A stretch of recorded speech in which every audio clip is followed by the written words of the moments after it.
Hello, my name is Casey Promozic, and this is an overview and demo of my project Geotoy. So as you can see by the name, Geotoy is inspired by Shadertoy, but instead of building shaders in the browser, Geotoy lets you create 3D meshes and models fully procedurally with code. So everything you see on this page here was created purely with code. No like Blender or any other external editor tools were used here.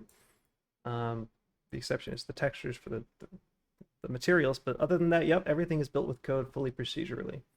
So the idea is that you can have simple primitives and different mesh transformations and operators, and you use them to compose your simple pieces into complicated and interesting outputs. Um, and yeah, this shows off a collection of stuff I built with it in the past. Just to kind of demo what you can do with the tool. But yeah, the idea here is to be able to give you a sort of a quick start into Geotoy and the programming language I developed to power it called GeoScript, so you can try it out for yourself. So yeah, let's just jump into it. You can go to the site 3d.mbo.design/geotoy. I'll also put the link in the description. Yeah, totally free, 100% open source. You can browse the source code if you want.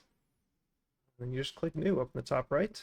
It'll drop you into the editor. So I'll just clear out what I have here for now. This is the default scene you should see. It's kind of like the Blender starter cube, but there's two of them. But this shows off a very important and core piece of functionality for Geotoy, which is robust mesh Boolean operations. So you can see this bitwise OR in the code editor down here is just a shorthand for a union operator of these two meshes here. So we have a box with a radius of 8 or a diameter of 8, and we're unioning it with another box which has been translated a bit, and the result is this mesh here. So this is actually a single mesh. It's topologically closed and it is well formed, and that's all possible thanks to this library called Manifold. So Manifold is a specialized, really well-built mesh Boolean library that handles all the edge cases.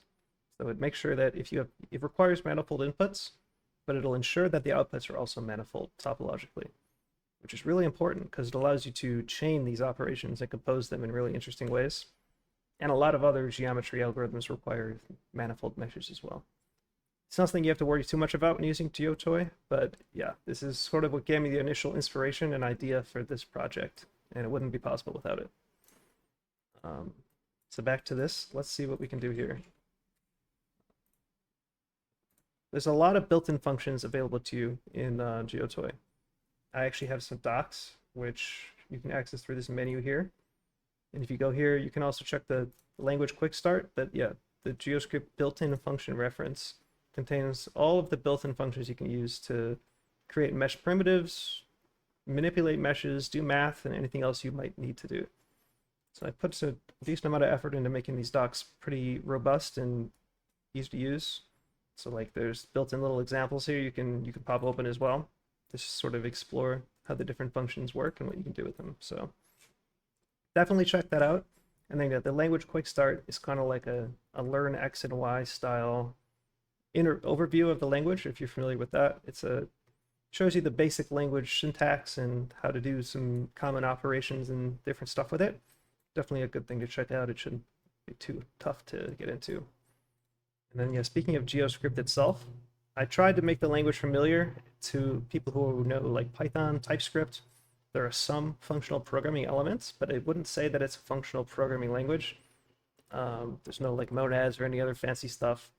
Yeah, there's a lot of math filter reduce type of functional style stuff, which works really well for 3D meshes actually. Yeah, let me give you a quick overview of some of the kind of stuff you can do with it. So one built-in we have is Icosphere, which will be familiar to people who use 3JS or pretty much any other 3D modeling software. Again, give it a radius, resolution, and render the result. And it works just like you might expect. And we can use this with mesh booleans in the same way. We can cut a little hole out of the middle of it. Yeah, let's do that.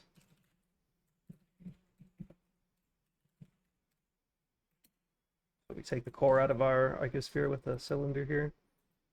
And yeah, this all works in as long as the meshes are seamless or are manifold, it works seamlessly. So you can do all kinds of fun stuff with this. One of my other favorite built-in functions here is called extrude pipe. So what it lets you do is take a path of 3D points and build a pipe that passes through them here. So let me see if I can build this from scratch here. Let's see. So we can take a sequence of points from 0 to 100. This is like a Rust range, if you're familiar with those. And then this arrow is a shorthand for the map operator. So we'll just map over the sequence, and each index will map to a 3D point.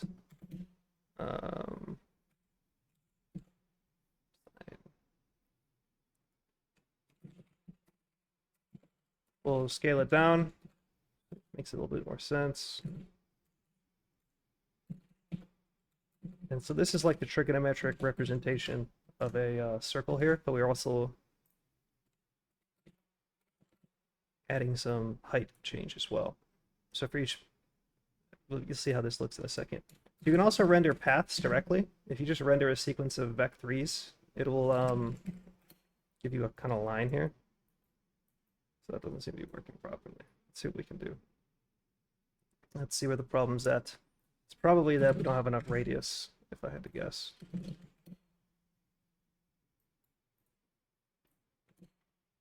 Nope.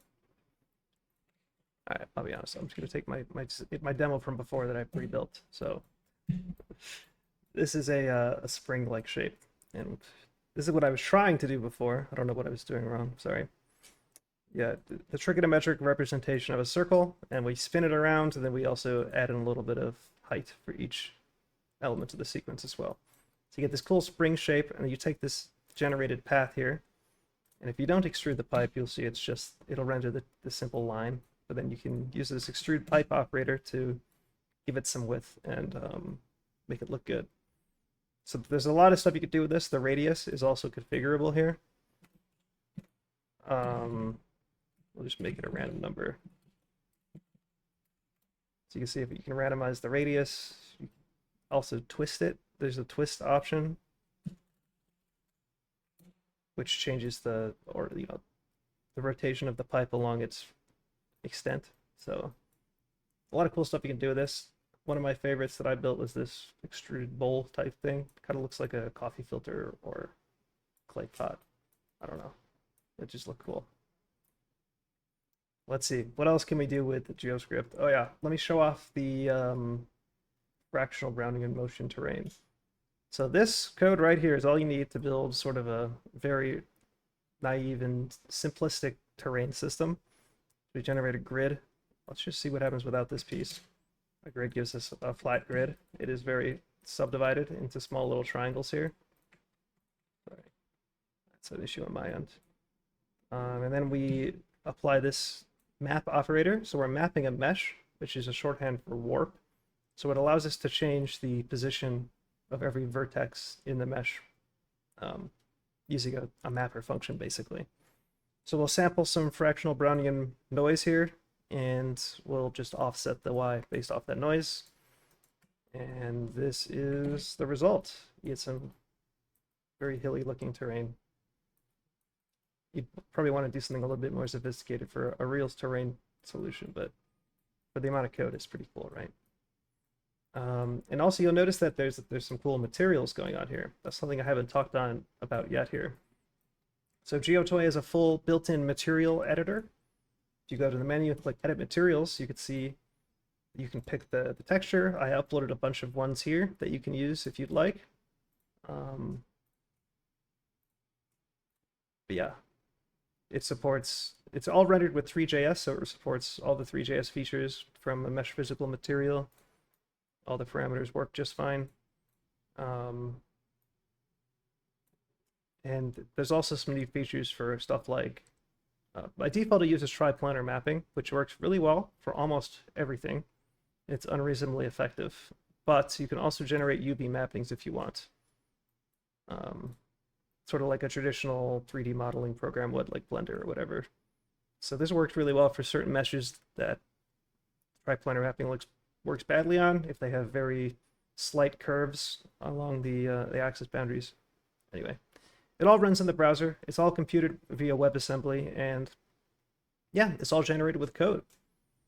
There's also support for editing the actual sort of shaders. This is kind of very much like Shadertoy, but you can actually just sort of inject your own GLSL shader code into the shaders themselves to do stuff. So what I'm doing here is darkening the valleys. I'm just going to reset this thing to how it was before. So you can see, yeah, this code adds in a little bit of darkening to the pits, just to make it look a bit more realistic. Cool. Some of the other cool stuff. So, oh yeah, this is one of my favorites here. Shingles. Shingles is built. Well, we can look at a single shingle here. How about that?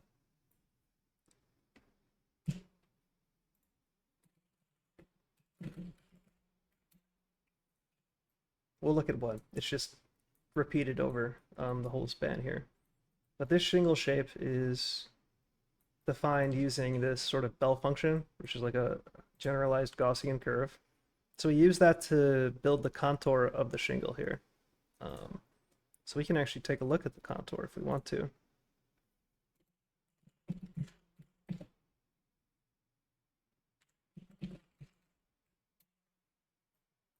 So this is the kind of shape we have here to start with. And then we flip it around and make it into a 2D surface, which is where we do here. So we take that path and we walk it back down and then back around to give us sort of the front face of the shingle. And then we extrude that into 3 dimensions up at this angle here. Where is that happening? Right here. Oh yeah, fan fill, which takes a sort of 2D outline and builds a 2D mesh out of it. And then we extrude that 2D mesh into 3D to build the shape of the shingle. And there's a little bit of extra step here because you can see it's a little bit pulled up on this side so that when the whole thing renders, the shingles sit nicely on top of each other.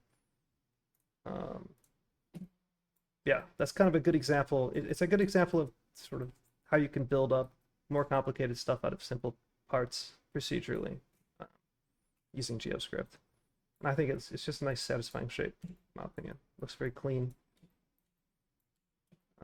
By the way, you press W to enable wireframe. You can press N to enable the normal shader as well. These are just built into Three.js. They're nice for debugging. One other cool demo I can show here is this 3D Hilbert curve. So this is classic space filling shape. It's well known, but it's implemented with an L system. And if you know anything about L systems are recursively defined. So you build them up, it's kind of like a grammar, then they recursively insert more into themselves and build themselves up from there. So this kind of shows off that GeoScript is a general purpose programming language. You can do recursive function calls, you can do string manipulation, pattern matching. Not really pattern matching, but more or less. Anyway, it's a general purpose programming language. You can do whatever you want with it. It's not just a little shorthand for mesh Boolean operations or anything like that.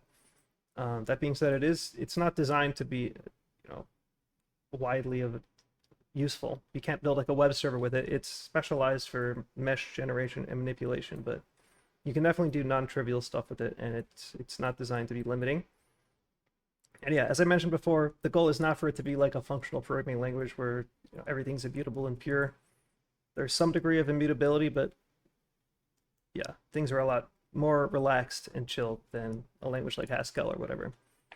So if you're familiar with Python, JavaScript, the only fancy thing is like some of these shorthand operations, like the pipeline operator. But I mean, that's just the pipeline from Bash. So, and yeah, as I mentioned, the docs are well written and available. And if you have any problems or questions, yeah, let me know. I'm happy to improve stuff and make it as easy to use as possible. Other than that, yeah, I mean, I'm planning on using this tool. I built this tool just because I felt like it kind of wanted to exist. I don't know. I saw that the tools were there with that manifold library, and the 3D rendering in the browser is very well established thanks to Three.js, and then all these libraries like manifold getting compiled into WebAssembly, and then having the core Rust work that I've been doing previously for 3D geometry compiled to WebAssembly too. It just made it feel like a natural thing that needed to be real. So I built it, and I plan on using it for my own projects. Started doing some procedural game development type stuff, just experimenting and trying stuff out. But yeah, I definitely have interest in making it useful and interesting for other people as well. So please give it a try. Some other people have already created some stuff with it after I release it online, so it's definitely something that you're able to learn. It shouldn't be too much of a foreign thing, and it's very fun. I created most of the stuff on this page just because I love messing around with it and trying stuff out.